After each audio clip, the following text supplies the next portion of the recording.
I want to show you how I save this old Coleman propane stove from going to the landfill.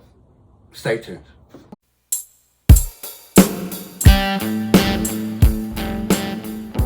Hey everybody, thanks for coming back for another video. This is Dave, and I'm glad you're with me. So first off, I'd like to say happy 2025 to everybody. We're into a new year. Here we are, 2025. I hope everybody has a great year. I want to tell you what prompted this video right here was this guy right here. I just came back from a camping trip. We usually go camping after Christmas every year. I live in a warmer climate, so I don't have to do any hot tent camping or anything like that. Actually, just a little ceramic electric heater in the tent, and that's enough just to keep the moisture out and keep it fairly warm in there. So this is my little grasshopper stove, or little folding stove. You may have seen it before. And you hook the propane bottle up. Here's propane bottle. You hook it here. You can use this size or the tall, skinnier ones, the 14.1 ounce or whatever they are. You screw it in there, and that creates the third leg for it. And then these here just pivot out. And I like this little stove. I like the compactness of it, the portability, lightweight, all that good stuff. But it's not without its drawbacks. And as I discovered the last couple of times I used it,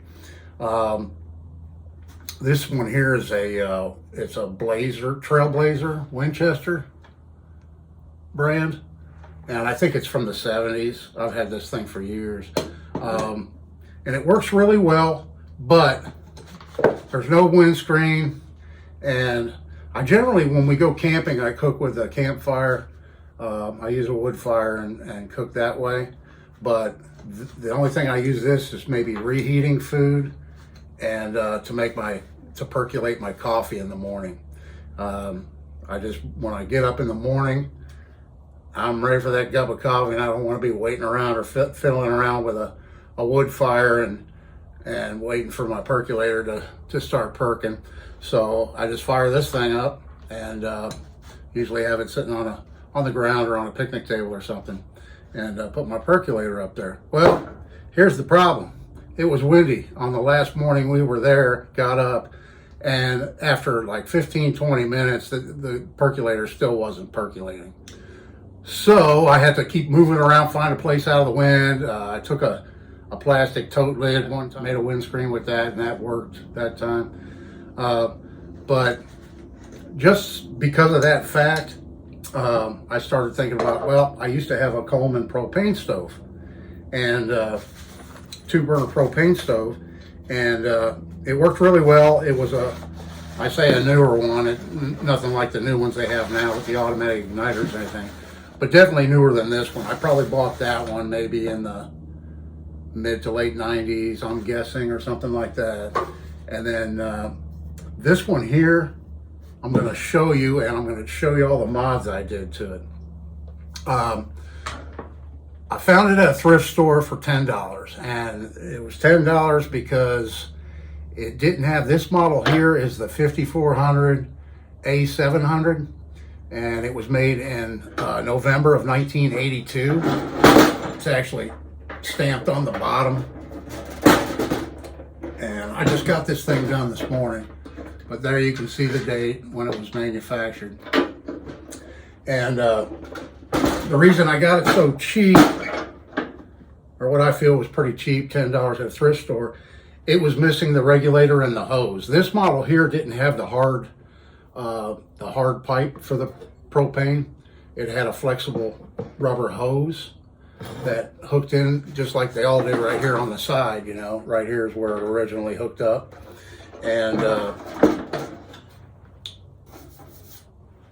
paint's probably still a little tacky. A little cool this morning, so I didn't get a very good shine in my paint job, but it's good enough to protect it. It was pretty rusty. Here's a picture of it when I was sanding it.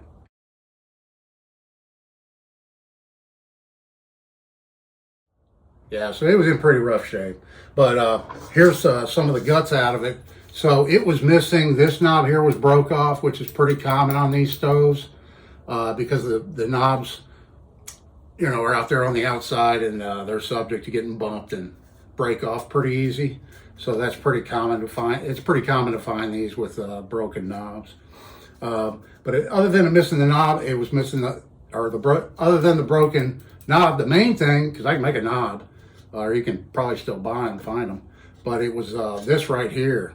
The new regulators for the Coleman stoves, you can find them really cheap on Amazon, but they will not thread onto this thing. I spent way too much time trying to find the regulator and the hose and everything so that I could use this stove with this burner assembly, which isn't in too bad a shape. It's got a little rust on it. But apparently Coleman has proprietary threads of their own, and so none of my taps and dies, I wouldn't be able to fabricate an adapter or anything like that. Originally that was my plan. I was going to make an adapter that went from this size to the new regulator size. Then you can pick one up for $11 on Amazon, screw it on there, and put it back in service. But because of these weird threads it has, then I contemplated silver soldering another fitting onto here, which you could do. But there again, you might have to buy the fitting. You might have to get the fitting off an old scrap, newer Coleman stove to get the proper thread size. So let me get these parts. So I took this out of it, set that over there, and I took the grate out of it. No longer need this either. So that eliminated quite a bit of weight to lighten this thing up. And then I sanded it and painted it. I put some, here's the paint right here I used. It's Black & Decker. And it's not the exact same green as the Coleman green, but I felt like it was pretty close. And I could go back and clear coat it if I wanted and get it nice and shiny. But it's an old stove, and I'm not real happy with this paint. It was pretty cheap. It was $5 for the can, which today's prices, that's really not too bad. But it took almost this entire can just to paint this thing. So. Let me show you the mods here. We can get all this on camera. I was at a thrift store or an indoor flea market, like I said, and I found this for $7.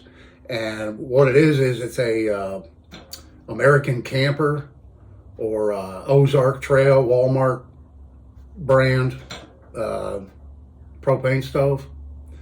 And 2-burner propane stove, just like what this originally was, but it's smaller, it's lightweight. So there again, kind of a similar problem as this Grasshopper, is no windshield for it, and no case to put it in to keep it protected or anything like that. So I thought, well, why not I just put it inside this thing? And this case is in still pretty good shape. It's not completely rusted through or anything like that, it's pretty decent. Yeah, I just took the guts out and I basically mounted this one inside of it. And really the only thing I had to do major, other than make some brackets to mount it in there, is I had to relocate the hole. Here's the original hole where the propane went in, and I had to move the hole back here because there again, this is just like, the Coleman, but it's the hard pipe that it came with. I've got this stored in a little scrap of leather inside here. You could use the leather for like a hot pad, I thought. So I just took a scrap of leather and laid it in there. I was going to make a bracket for this to mount inside, and I may still do that in the future. But, there's your propane hookup. And so it's, let's see if I can get this on camera. So basically you just put it through here, and I've got enough room.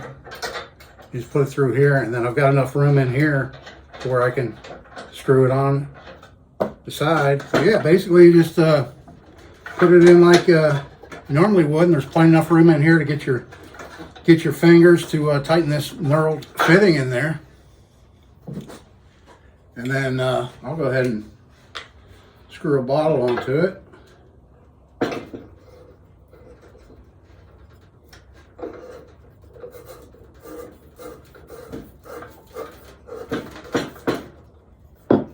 And there we go. Yeah, so originally this stove had the hose that screwed in here, and then there was like a little wire bracket that clipped in right here on the propane bottle to stand the bottle up like this. But then they, you know, switched over to this hard pipe type deal. So it's because it has a smaller footprint, it's able to fit inside, almost centered. I actually left a little bit more space on that side than this side, just because of the propane hookup and everything. But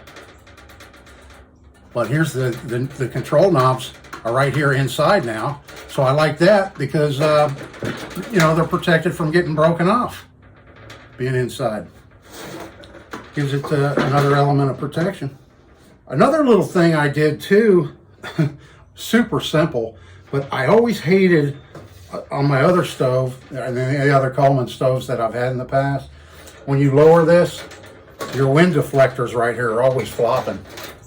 Well, real quick and easy remedy for that, just a couple of little magnets. I got a couple of little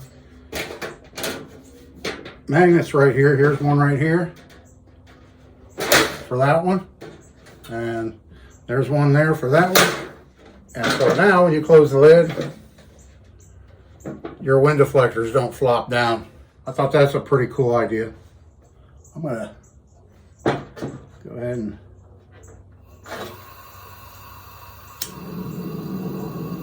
there she's going. Now this one right here, this stove, I looked it up because I did buy it used. I didn't get any instructions or anything with it, but they claim 6,000 BTUs per burner, and originally this Coleman stove they claimed 10,000 BTUs per burner.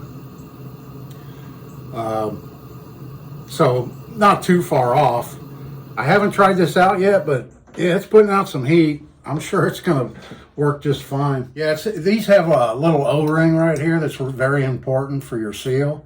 And I'm gonna go through my O-ring stash, find another one that size, and put it in here somewhere in a little bag or something like that, just so I have a spare for it, you know, in case that one gets damaged and I need a spare or whatever. But yeah, the latch still works really well on this old stove. Like I said, it's the old 5400 A700 model, and I know there's quite a few of them still out there. Some people may have gotten lucky and found one that has the original hose and regulator and all that stuff. But in case you have one and you can't find them, because I went to old Coleman parts, I went everywhere online looking and looked on eBay. And here's the deal, if you do find a new old stock propane regulator and hose, it's old, you know, and they don't last forever. So I just thought I'd share with you my simple mod I did to bring back an old stove to life. You can see my pop rivets here for my brackets on the bottom. And then I just used some real thin aluminum. I just used some real thin aluminum for the brackets there, you can see them. And I used a couple of sheet metal screws into the stove so you can still take it out. It's not completely pop riveted. And then these brackets up here are really easy to get to, made out of that same aluminum. So you can pull this out for cleaning or painting or whatever in the future. And I didn't need this anymore. So actually where this mounted, the brackets where this mounted right back here, those brackets are covering up where those brackets used to be. But because it comes with these, and these are removable for cleaning too, I like that. And these are lighter weight than that big old rack, you know. But these are easily removable, and they just twist in place to kind of lock in. So I don't think they're going to be flopping around or anything like that inside this stove. Yeah, I think I'm going to get a lot of good use out of this stove. So I got $17 in it. with the $10 I paid for this and then the $7 for the other stove. Now I looked them up, and you can't buy that exact one, but Walmart still sells a lot of you know, American Camper or Ozark Trail cheap 2-burner stoves, or you could put a 1-burner in here, and then, you know, if you only use 1 burner quite a bit, you could take your old Coleman case, put a 1-burner in there, and then have room for propane bottles, you know, other things you could store in there, hot pads, cookware, stuff like that, you know, and you utilize that space, you know. So there's that I wanted to show y'all. And then next up, I want to show you what I got myself for Christmas. Let me get this thing out of the way. So I found this. So I've been thinking about doing this for a long time, and I finally broke down and did it. I went on eBay, and there was a gentleman on there selling 4 Russell blades. And one of them already has a handle on it. It's brand new in the package.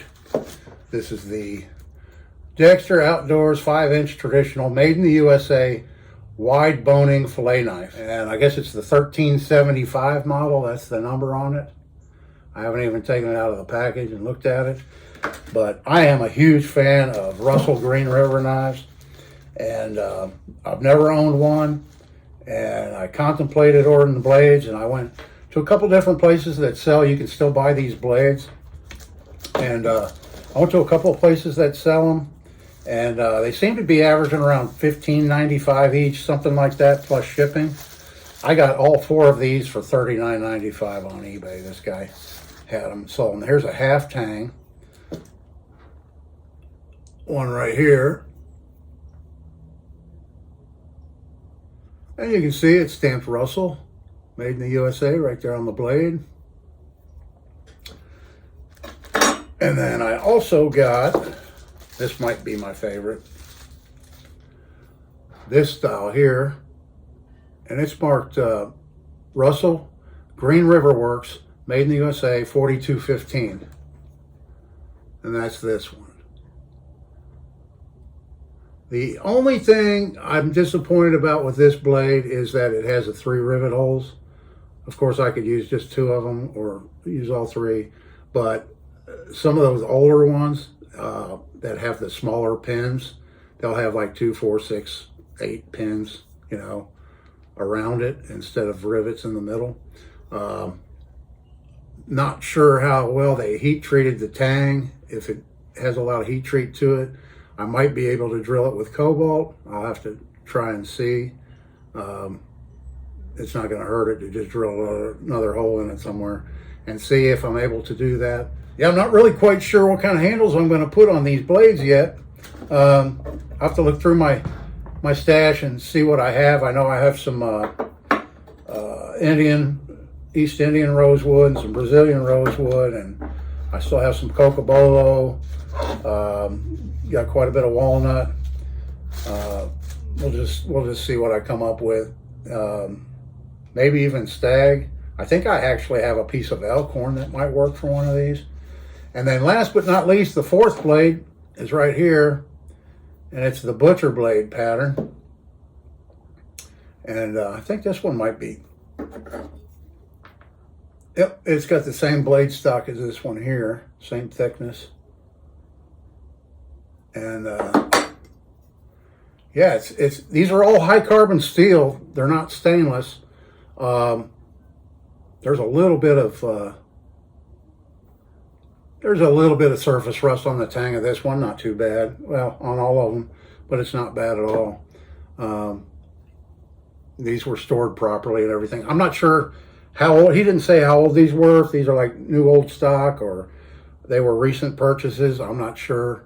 I'll have to look at the I'll have to look at the electro etching on the blades here and see if it's still the same today. It possibly is. It doesn't matter.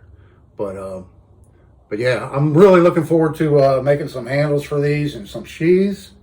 I'll probably make a sheath for this one and this one. yeah, I'm looking forward to that project. Not that I need any more projects, but I'm looking forward to. I've always this is one I've always wanted to find somewhere for a good price, and I'm never lucky enough to. Somebody always beats me to them, you know. So I'll be able to make one of these guys and use it, you know. So. So like I said, I hope everybody has a wonderful New Year's. I want to thank all my subscribers. I really appreciate you. I appreciate everybody leaving me comments, liking, sharing, all that good stuff. It really helps my channel out. I appreciate it. If you have any suggestions, what I might do with these blades for handles, you know,